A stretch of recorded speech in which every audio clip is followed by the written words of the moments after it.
नमस्कार दोस्तों। कल मुझसे मेरे एक दोस्त ने एक सवाल पूछा। सवाल था कि अमेज़न इंडिया में इतने ज्यादा पैसे क्यों इन्वेस्ट कर रहा है। मुझे लगा ये बात तो सही पूछ रहा है और ये सवाल अभी हर एक इंडियन के दिमाग में होना भी चाहिए। हर इंडियन छोड़ दो, एटलीस्ट हर एक एंटरप्रेन्योर के दिमाग में तो ये सवाल होना ही चाहिए। दोस्तों, अमेज़न ने इंडिया में 1 लाख करोड़ रुपए इन्वेस्ट करने का डिसीजन लिया है। इन्वेस्टमेंट बहुत ज्यादा बड़ी है, लेकिन अभी यहाँ पर इंपॉर्टेंट बात ये नहीं कि इन्वेस्टमेंट कितनी ज्यादा बड़ी है, इंपॉर्टेंट ये है कि इन्वेस्टमेंट क्यों हो रही है। तो आज के वीडियो में मैं आपको एग्जैक्टली बताने वाला हूँ कि ऐसा क्या हो रहा है और क्यों हो रहा है और आपके लिए इसमें क्या क्या अपॉर्चुनिटीज हैं। तो चलिए शुरू करते हैं। नमस्कार and welcome, you are watching rising Bharat. I am Aviraj.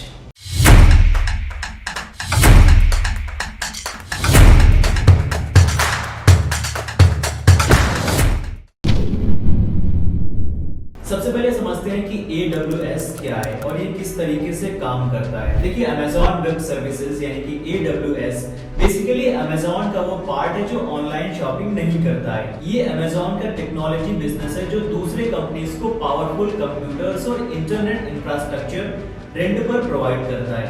जब आप नेटफ्लिक्स में मूवीज देखते हो, इंस्टाग्राम पर फोटोज अपलोड करते हो या फिर बैंक में ऑनलाइन ट्रांजैक्शन करते हो, तो बैकग्राउंड में AWS के सर्वर्स चल रहे होते हैं। तो AWS का क्लाउड प्लेटफॉर्म है जो computing power, storage and database जैसी सर्विसेज प्रोवाइड करता है।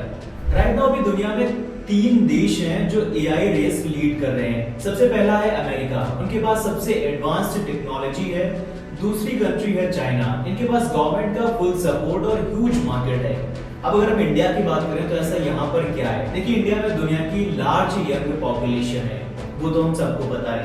इसके बाद इंजीनियर्स हैं, कोडर्स हैं और प्रॉब्लम सॉल्वर्स हैं। लेकिन सबसे बड़ी प्रॉब्लम यहाँ की ये है कि इंडिया में इंफ्रास्ट्रक्चर नहीं है। तो अमेज़न का मानना है कि अगर इंडिया को इंफ्रास्ट्रक्चर प्रोवाइड कर दिया जाए, जैसे कि सर्वर्स हो गए, टेक्नोलॉजी हो गए, टूल्स हो गए, तो यहाँ का टैलेंट बहुत तेजी से ग्रो करने लगेगा। AWS ने अनाउंस किया है कि अभी वो इंडिया में 2030 तक $12.7 बिलियन यानी कि लगभग 1,05,600 करोड़ रुपए इन्वेस्ट करेंगे और लॉन्ग टर्म में $16.4 बिलियन इन्वेस्ट करने का प्लान है। अब अगर हम बात करें कि ये फिजिकल इंफ्रास्ट्रक्चर है क्या और ऐसी कौन सी चीज है जो बनाने के लिए अमेज़न इतने ज्यादा पैसे खर्च कर रहा है। देखिए, AWS इंडिया में बहुत बड़े-बड़े डेटा सेंटर्स बना रहा है। एक क्रिकेट स्टेडियम जितनी बड़ी बिल्डिंग्स में इन डेटा सेंटर्स को बनाया जा रहा है, जिसमें हजारों कंप्यूटर्स 24/7 चल रहे होंगे। AWS ने मुंबई में $3.7 बिलियन इन्वेस्टमेंट करके 2016 में पहला डेटा सेंटर लॉन्च किया था। फिर 2022 में हैदराबाद में नया रीजन लॉन्च किया। ये जो मशीन्स हैं, ये कोई ऐसे नॉर्मल ऑफिस कंप्यूटर्स नहीं हैं। इनको स्पेशली डिजाइन किया गया है AI वर्कलोड्स हैंडल करने के लिए, जैसे कि आर्टिफिशियल इंटेलिजेंस एप्लीकेशंस को ट्रेन करना। तो इसके लिए ये हैवी मशीन्स यूज होंगी। AWS ने जनवरी 2025 में वर्ल्ड इकोनॉमिक फोरम के दौरान महाराष्ट्र के लिए MOU साइन किया। टाटा कम्युनिकेशंस के साथ मिलकर इन्होंने इंडिया का सबसे बड़ा AI ऑप्टिमाइज्ड नेटवर्क बनाया जो मुंबई, हैदराबाद और चेन्नई को कनेक्ट करता है। तो दोस्तों, अभी यहाँ पर इंटरेस्टिंग बात यह है कि AWS इंडिया में ही क्यों इन्वेस्टमेंट कर रहा है। ऐसा इंडिया में क्या है। देखिए, IDC का एस्टिमेट है कि इंडिया का पब्लिक क्लाउड मार्केट 2026 तक $13 बिलियन तक पहुंच जाएगा। AWS का प्लान सिर्फ मार्केट कैप्चर करना नहीं है, बल्कि इंडिया को ग्लोबल AI हब बनाना है। वो state of the art data centres, high speed networks और सप्लाई पावरफुल और सुपर पावरफुल कंप्यूटिंग रिसोर्सेज बना रहे हैं जो AI वर्कलोड्स हैंडल कर सके। एक टर्म है इकोनॉमिक मल्टीप्लायर इफेक्ट, इसका यहाँ पर बहुत अच्छा यूज हो रहा है। देखिए, AWS के डेटा सेंटर बनाने से सिर्फ और सिर्फ IT जॉब्स ही नहीं बनेगी, हर एक डायरेक्ट जॉब इनडायरेक्ट जॉब को क्रिएट करती है, जैसे कि construction workers, security staff, cooling system engineers, power management experts, cyber security specialists.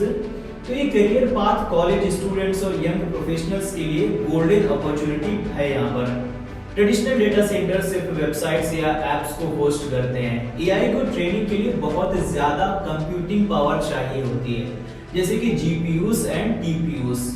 तो फिलहाल अभी यहाँ पर AWS का ये जो इन्वेस्टमेंट है, ये स्पेशली AI इनोवेशन और स्किल डेवलपमेंट बढ़ाने के लिए है। आप समझिए ये एक एआई गोल्ड रश का टाइम है जहां पर कंट्री एआई इंफ्रास्ट्रक्चर बिल्ड करने की रेस में लगी हुई है।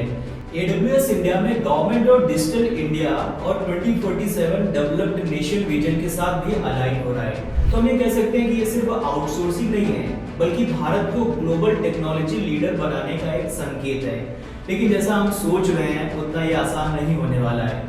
ये ट्रांसफॉर्मेशन देखो रातों रात तो बिल्कुल नहीं होगा। इसमें कुछ चैलेंजेस आएंगे जिनका हमें सामना करना पड़ेगा और उसका सॉल्यूशन भी निकालना पड़ेगा। चैलेंजेस हैं जैसे कि हमें पावर सप्लाई रिलायबिलिटी बढ़ानी होगी, स्पेशलाइज्ड एआई स्किल्स की कमी है तो इसको सुधारना पड़ेगा, टैलेंट को डेवलप करना पड़ेगा।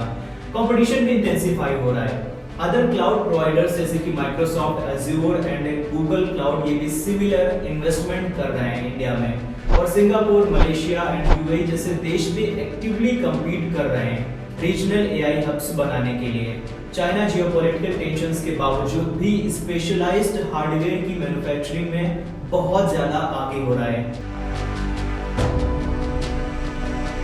तो दोस्तों अगर हम बात करें कि डिफरेंट लोगों के लिए यहाँ पर क्या इसका डिफरेंट मतलब है और क्या क्या अपॉर्चुनिटीज हैं, तो देखिए कॉलेज स्टूडेंट्स के लिए अमूमन सी बात है कि अगर इतनी ज्यादा इन्वेस्टमेंट हो रही है, टेक्नोलॉजी बिल्ड हो रही है, इंफ्रास्ट्रक्चर बिल्ड हो रहा है, तो इसमें स्टूडेंट्स को फायदा ही होने वाला है। उनके लिए जॉब्स बढ़ेंगी, AI engineering, cloud infrastructure, data science जैसे नए हाई पेइंग करियर ऑप्शंस उन्हें मिलेंगे।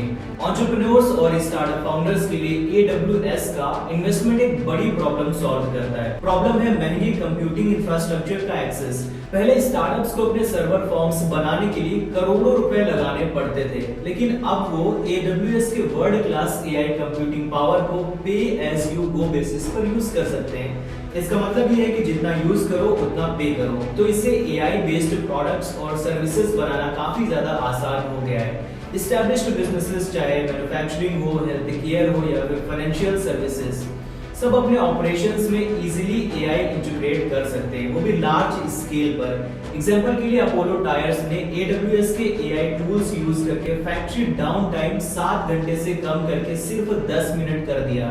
ये दिखाता है कि किस तरीके से इंडियन कंपनीज AWS से रियल और इंस्टेंट बेनिफिट्स ले सकती हैं। अब अगर हम ब्रॉडर ग्लोबल कॉन्टेक्स्ट की बात करें कि दुनिया में इंडिया की क्या पोजीशन है, ये AWS का इन्वेस्टमेंट इंडिया को ग्लोबल टेक्नोलॉजी वर्ल्ड में एक बेहतर पोजीशन दिलाता है। चाइना का एआई डेवलपमेंट वहां की गवर्नमेंट के कंट्रोल में है और यूएस का मॉडल प्योरली मार्केट ड्रिवन है, लेकिन इंडिया का मॉडल डेमोक्रेटिक है। यहाँ स्ट्रॉन्ग इंटेलेक्चुअल प्रॉपर्टी प्रोटेक्शन है, इंग्लिश लैंग्वेज का एडवांटेज है जो कि ग्लोबल मार्केट के लिए बहुत ज्यादा हेल्पफुल है, और एक बड़ा डोमेस्टिक मार्केट है जहां एआई एप्लीकेशन टेस्ट और स्केल भी किए जा सकते हैं। टाइमिंग भी अभी देखिए यहाँ पर बिल्कुल परफेक्ट है क्योंकि अभी जियोपॉलिटिकल टेंशंस सप्लाई चेन्स को अफेक्ट कर रहे हैं और डेटा सॉवरेनिटी यानी कि अपने कंट्री का डेटा अपने देश में ही रखना, उसकी इंपॉर्टेंस बहुत ज्यादा बढ़ रही है। देश एक सिंगल नेशन पर अपने सारे डिजिटल इंफ्रास्ट्रक्चर के लिए डिपेंडेंट नहीं रहना चाहते हैं। इंडिया का democratic governance structure western companies और गवर्नमेंट के लिए अट्रैक्टिव है जो कि अपनी टेक्नोलॉजी डिपेंडेंसी डाइवर्सिफाई करना चाहते हैं। AWS के 1 लाख करोड़ रुपए इन्वेस्ट करके सिर्फ डेटा सेंटर बिल्ड करने का उनका प्लान नहीं है। ये इंडिया को यूएस और चाइना के साथ compete करने के लिए वर्ल्ड का 3rd एआई सुपर पावर बनाने का चांस देता है, लेकिन सक्सेस डिपेंड करती है कि कैसे इसको एग्जीक्यूट किया जाता है। गवर्नमेंट का सपोर्ट, लार्ज स्केल पर स्किल डेवलपमेंट करना होगा और भारत की क्षमता एबिलिटी टू इनोवेट यानी कि सिर्फ दूसरों की टेक्नोलॉजी ही यूज ना करें, अपनी टेक्नोलॉजी बनानी है। अगर सब कुछ सही तरीके से हुआ तो आने वाले 10 सालों में इंडिया की पोजीशन ग्लोबल टेक्नोलॉजी मैप पर पूरी तरीके से बदल सकती है।